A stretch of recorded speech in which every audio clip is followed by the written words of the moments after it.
So ఈ percentage విధానం తెలంగాణకు వచ్చినప్పుడు తెలంగాణ ఎగ్జిబిటర్స్ న్యాచురల్గా సార్ ఈస్ట్ గోదావరిలో అది అంటున్నారంట, ఇలా తెలంగాణలో కూడా మేము అన్ని థియేటర్లు మూత పడుతున్నాయి, మాకు ఏదో ఒక సొల్యూషన్ కావాలి అని శిరీష్ గారిని అడగడం జరిగింది. ఎవరు ఆ 270 థియేటర్లు ఎందుకు 30 ఏళ్ళ నుంచి వాళ్ళు మాతో వ్యాపారం చేస్తున్నారు. 98 నుంచి ఆ ఎగ్జిబిటర్స్కి మాకు 28 ఏళ్ళ నుంచి ఒక నడుస్తుంది, ఆ రిలేషన్ నడుస్తుంది. వాళ్ళు అడిగినప్పుడు ఈస్ట్ గోదావరికి ఇలా జరుగుతుంది అన్నప్పుడు శిరీష్ గారు నా నోటీస్లో తీసుకొచ్చారు. ఇలా నువ్వు ఛాంబర్ ప్రెసిడెంట్గా ఉన్నప్పుడు ఛాంబర్లో జరిగిన లాస్ట్ ఇయర్ నేను ఛాంబర్ ప్రెసిడెంట్, మీ అందరికీ తెలిసిందే. ఛాంబర్లో నువ్వు అన్నావంట ఎగ్జిబిటర్స్కి కూడా ఏదైనా కష్టాలు ఉన్నప్పుడు డెఫినెట్గా గవర్నమెంట్స్తో కూడా మాట్లాడి సాల్వ్ చేస్తామని వాళ్ళు ఈ పాయింట్ అడుగుతున్నారు. ఈస్ట్ గోదావరిలో అడుగుతున్నారు. వాట్ విల్ డూ, ఎగ్జిబిటర్స్కి ఏం కావాలో అడగడంలో తప్పులేదు. వాళ్ళకు ఉన్న ప్రాబ్లమ్స్ ఏంటి వాళ్ళని చేసుకొని కమ్యూనికేట్ చేయమనండి. ఎవరికి?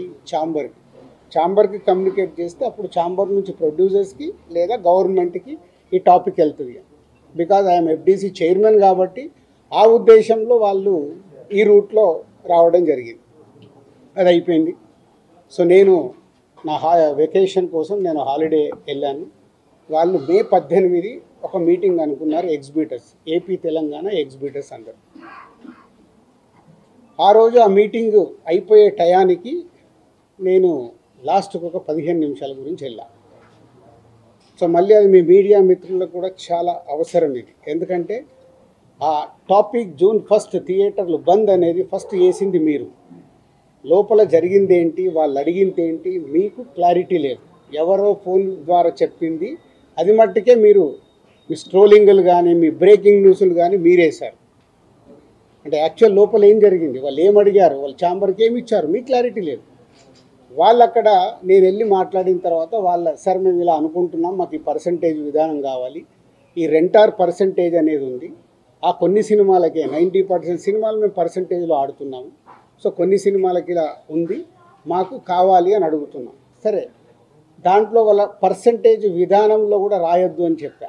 ఎందుకు? అది ప్రొడ్యూసర్స్, అక్కడ డిస్ట్రిబ్యూటర్స్ కంఫర్ట్గా లేరు, ప్రొడ్యూసర్స్ కంఫర్ట్గా లేరు. సో మీ కోరిక, మీ రిక్వెస్ట్ ఏదైతుందో మీరు ప్రొడ్యూసర్స్కు చెప్పండి. డెఫినెట్గా ప్రొడ్యూసర్స్ మీటింగ్ అయినప్పుడు వాళ్ళు మీ గురించి ఆలోచించి ఎలా దీన్ని సాల్వ్ చేయాలనేది ప్రయత్నం చేసి తొందరలోనే చేస్తాము. అక్కడ కొందరు సార్ మేము ఇది కాకుంటే June 1 నుంచి మేము థియేటర్లు క్లోజ్ చేస్తాం, అది తప్పు. మీరు అలాంటి స్టేట్మెంట్లు కానీ అలాంటివి అడిగితే ఎదుటి వాళ్ళకు హర్టింగ్గా ఉంటుంది, ఆ టాపిక్ వద్దు. సో దీన్ని మీరు అందంగా మీ ప్రొడ్యూసర్స్కి ఛాంబర్ ద్వారా ఏదైతే ఛాంబర్ మెయిన్ బాడీ ఉందో దాని ద్వారా డిస్ట్రిబ్యూటర్లకి ప్రొడ్యూసర్లకి కమ్యూనికేట్ అవుతే మళ్ళీ జాయింట్ మీటింగ్ అవుతుంది. జాయింట్ మీటింగ్ అయినప్పుడు దీనికి క్లారిటీ వస్తుంది, లేదా ఒక సొల్యూషన్ కోసం ప్రయత్నం జరుగుతుంది అని నేను చెప్పగానే ఆ రోజు అక్కడ ఉన్న వాళ్ళందరూ ఏకీభవించారు. నేను బయటకు వచ్చేసాను 15 నిమిషాల తర్వాత బయటకు వచ్చిన హాఫ్ అన్ అవర్కి ఏ ఛానల్లో చూసినా June 1 థియేటర్లు బంద్, June 1 థియేటర్లు బంద్, టక్ మెసేజ్లు వస్తుంది. ఏంటయ్యా అని నేను ఛాంబర్కి ఫోన్ చేశాను, మా ప్రెసిడెంట్కి సెక్రటరీతో మాట్లాడితే సరిగా వాళ్ళు ఇలా లెటర్ ఇచ్చారు. ఏమని ఇచ్చారు? ఎగ్జిబిటర్స్ లెటరు ఛాంబర్కి, మాకు ఇలా పర్సంటేజ్ విధానం కావాలి, ఈ పర్సంటేజ్ విధానం కోసం డిస్ట్రిబ్యూటర్లు కానీ ప్రొడ్యూసర్లతో కానీ మాకు మీటింగ్ పెట్టండి, ఆ మీటింగ్లో మేము అనుకుంది మొత్తం ఏంటంటే దిల్ రాజు, సురేష్ బాబు, శిరీష్ రెడ్డి వాళ్ళు ఎటువంటి వాళ్ళు, సునీల్, మీ అందరికీ తెలుసు, ఇండస్ట్రీలో అందరికీ. దాన్ని మా మీద పెట్టడం ఎంతవరకు సభ ఇండస్ట్రీ పెద్దలు కూడా ఆలోచించాలి. ఆయన దుర్గేష్ గారు కానీ పవన్ కళ్యాణ్ గారు కానీ ఏం చెప్పారు, మీకేనా సమస్యలు ఉంటే అందరూ వచ్చి సమస్యలు చెప్పండి అని తెలియజేయమని ఆయన చెప్పారని చెప్పడం జరిగింది.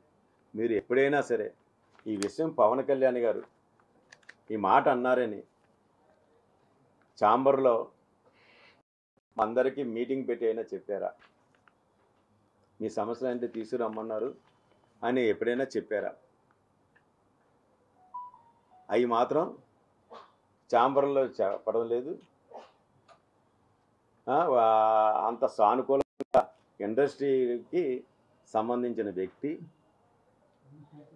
అందరి గురించి తెలిసిన వ్యక్తి, పవన్ కళ్యాణ్ గారు డిప్యూటీ సీఎం. మన కష్టాలు తీర్చే దేవుడు ఎవరైనా ఉన్నాడంటే పవన్ కళ్యాణ్ గారు. ఆయన అంతటా అదని మీరు అడగకుండానే ఆయన మీరు కష్టాలు తీసిరండి అని చెప్పారంటే ఆయన వ్యక్తిత్వం చూసుకోండి. అటువంటి వ్యక్తిని సినిమాని ఆపడానికి మీరు కుట్రలు ఎన్ని పన్ని ఆయన ఇచ్చిన వార్నింగ్కి తిరిగి ఇలా చేయడం ఎంతవరకు కరెక్ట్? ఆరోపణలు అని చెప్పి లేఖలో పేర్కొన్నారు. అందులో సత్యమా అసత్యమా అనేది మిమ్మల్ని చెప్పుకోమన్నారు. సస్పెండ్ చేశారు కానీ పూర్తిగా సస్పెండ్ చేయలేదు అని క్వశ్చన్ మార్క్ పెట్టారు. అందులో సత్యమా అసత్యమా దాన్ని ఏకీభవిస్తారా? అది ఎలా వెళ్తారు? పార్టీకి ఏం చెప్పదలుచుకున్నారు? ఇప్పుడు ఎంత మొత్తం అంతా కూడా మీరేం చెప్పారు కదా, పార్టీకి ఏం చెప్పదలుచుకుంది? సత్యమా అసత్యం అనేది మీడియా ద్వారా చెప్తారా? ఏంటి 100% అసత్యం అండి. ఇప్పుడు ఇదంతా తెలిసిందంతా మీరంతా చూస్తున్నారు కదా, ఇందులో డేట్లతో సైతంగా ఉన్నాయి. ఇదంతా చూడండి. ఏంటి ప్రొడ్యూసర్ది మీటింగ్ కూడా చూడండి. 19వ తారీఖున ఛాంబర్ సెక్రటరీ గారు లెటర్ కూడా చూడండి. ఇవన్నీ మీకు ప్రూఫ్లు ఇవన్నీ చూడండి. సినిమా రిలీజ్ అయిన తర్వాతే వీళ్ళు ఇదంతా చేసింది. నేనేమైనా మీటింగ్లో కానీ ఛాంబర్ మీటింగ్లో కానీ ఈ జరిగిన నేను ఒక్కటైనా పాల్గొన్నానా? దేంట్లో కూడా నేను ఒక్క మీటింగ్ కూడా పోలేదు. సారీ, దాన్ని మీరు గమనించండి. దీన్ని బట్టి దీని వెనక ఎవరు ఉన్నారని మీకు అర్థమవుతుంది కదా. ఆయన చెప్పింది అసత్యమా కాదా?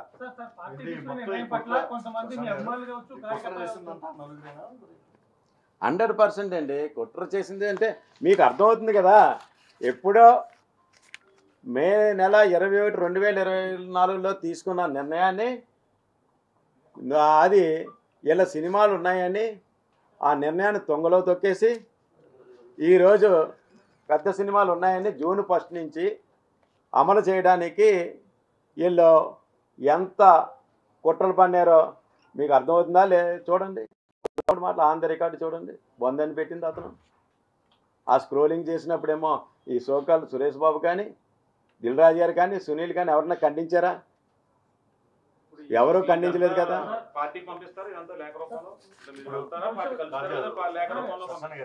నేను ఈ అన్ని విషయాలు కూడా ఇదేంటంటే ఎంత దారుణం ఏంటంటే ఇది మీడియా మిత్రులందరికీ కూడా నా గురించి తెలుసు. నేను 100% పార్టీకి ఎంత లాయల్టీగా ఉంటానో మీ అందరికీ తెలుసు. అటువంటిది లాయల్టీగా ఉన్నప్పుడు నిజంగా చాలా సాగు. కానీ అందులో మా దేవుడు అందులో చిన్న మ్యాటర్, ఇది సత్యమా అసత్యమా అని నాకు అవకాశం ఇచ్చారు. దాన్ని బట్టి పార్టీ నా మీద ఏ విధంగా మీరు అర్థం చేసుకోండి. ఇవన్నీ కూడా మీకు ఎలాగైతే ఇవన్నీ చెప్పానో ఇవన్నీ కూడా నా దేవుడు నాకు అవకాశం ఇచ్చాడు. నాకు ఎట్టి పరిస్థితుల్లో కూడా నేను నిజం అని చెప్పారు. మీకు అంతా దిల్రాజుది అంతా మొత్తం అంతా చెప్పాం. ఇది అసత్యమని నా మీద మోపింది అందరికీ తెలుసు.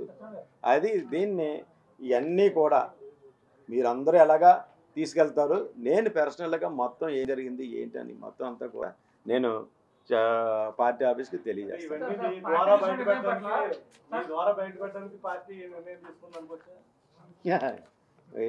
భలేవరండి.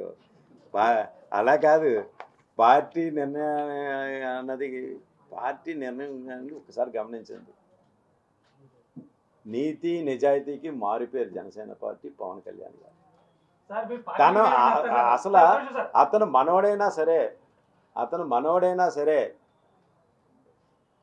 మనవడైనా సరే మనోడి మీద అభియోగం ఉంది. అంతటి సీతకే తప్పలేదు అగ్ని పరీక్ష. అలాగే మనోడైనా సరే అంతటి రాముడే దేవుడు సీతకి అగ్ని పరీక్ష పెట్టాడు. అలాగే నా దేవుడు నాకు అగ్ని పరీక్షను పెట్టాడు. దాన్ని నేను మీ అందరి ద్వారా కూడా తెలియజేస్తాను.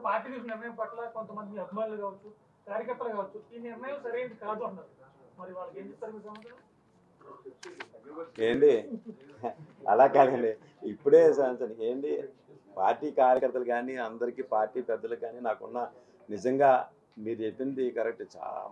నాకు నా జన సైనికులు, వీర మహిళలు, నా తోటి జనసేన పార్టీ నాయకులు వీళ్ళందరూ కూడా నా వెన్నంటే ఉన్నారు. నిజంగా వాళ్ళ ప్రోత్సాహం నిజంగా సత్యనారాయణ అన్న నువ్వు పార్టీ లాయల్టీ ఇదేంటో నాకు తెలుసు అని అందరూ మాతోటే ఉన్నారు. చాలా నాకంట ఎక్కువ బాధపడిన మాట వాస్తవమే. కానీ వాళ్ళు వాళ్ళందరూ కూడా విద్యలో తెలివైన వాళ్ళు కాబట్టి ఇది పార్టీ సిద్ధాంతాలకు వ్యతిరేకంగా వెళ్ళింది కాదు. కాబట్టి ఇది ఓన్లీ సినిమా వ్యాపారం సంబంధించిన దాంట్లో మన జనసేన నాయకుడి మీద ఏంటంటే ఇండస్ట్రీ మొత్తం ముద్రేసింది. దానిని ఇలా తెలియజేశారని అనుకుంటున్నారు అందరూ, అంతేగాని వేరే. ఎగ్జిబిటర్ సమావేశంలో కూడా దిల్ రాజుని తప్పుపట్టారు. అంటే మీ విషయంలో కొన్ని వ్యాఖ్యలు చేయడం కదా. అలాగే పర్సెంటేజ్ ఇస్తేనే సినిమాలు వేస్తానని చెప్పి ఒక నిర్ణయం తీసుకున్నారు. ప్రెస్ మీట్ లో కూడా అనౌన్స్ చేశారు. థియేటర్లో మూసేసే పరిస్థితులు ఏర్పడ్డాయి. ఈ టైంలో ఇలాంటివి కరెక్ట్ కాదని కూడా చెప్తున్నారు. కందు దుర్గేష్ సినిమాటోగ్రఫీ మంత్రి కొన్ని ఏమైనా సమస్యలు ఉంటే నా దృష్టికి తీసుకురండి, దీన్ని సంతోషిస్తున్నాం. అంటే ఇవన్నీ మరి పరిధిలో 100% అండి. ఏంటి ఇప్పుడు కదండి డిప్యూటీ సీఎంగా ప్రమాణం చేసిన తర్వాత కలికి సినిమా నిమిత్తం ఈ పెద్ద మనుషులందరూ వెళితే ఆ రోజు రేట్ల గురించి అన్నీ వస్తే ఆ రోజే చెప్పారంటే పవన్ కళ్యాణ్ గారు, మీకు ఏదైనా సమస్యలు ఉంటే మా ముందుకు తీసుకురండి, మేము దాన్ని చర్చించి సీఎం గారి దృష్టిలో మేము అంతా చర్చించి మేము దాన్ని సాల్వే చేద్దాం ఆ రోజే చెప్పారంట. కానీ ఆ విషయం ఎవరు మాకు చెప్పలేదు. ఛాంబరు అంటారు ఆ విషయం మా వాళ్ళు అందరికీ కూడా పిలిచి ఇలా జరుగుతుంది, మీ సమస్యలు ఏంటో రండి సీఎం గారి దగ్గరికి వెళ్దామని ఒక్క మీటింగ్ పెట్టలేదు. సీఎం గారిని కలుద్దామని ఆలోచన రాలేదు. 1 year అయినా. నిజం దుర్గేష్ గారు చెప్పింది ఇది. మీరు దాన్ని బట్టి అర్థం చేసుకోండి. వాళ్ళ స్వార్థంతో నడుపుతున్నారు. వీళ్ళు సినిమా వ్యాపారం ఎప్పుడైతే ఆ నలుగురు కబందస్తాలతో ఉందో అప్పటి నుంచి అందరూ కూడా ప్రొడ్యూసర్లు అవనండి ఈ 3 సెక్టర్లో కూడా అందరూ నలిగిపోతున్నారు. వాళ్ళు కరెక్ట్గా ఈరోజు నిన్న పవన్ కళ్యాణ్ కరెక్ట్ నిర్ణయం తీసుకున్నారు. ఇప్పుడు ఈ సోకాల్ పెద్ద మనుషులు ఎవరు కార్యవర్గంలో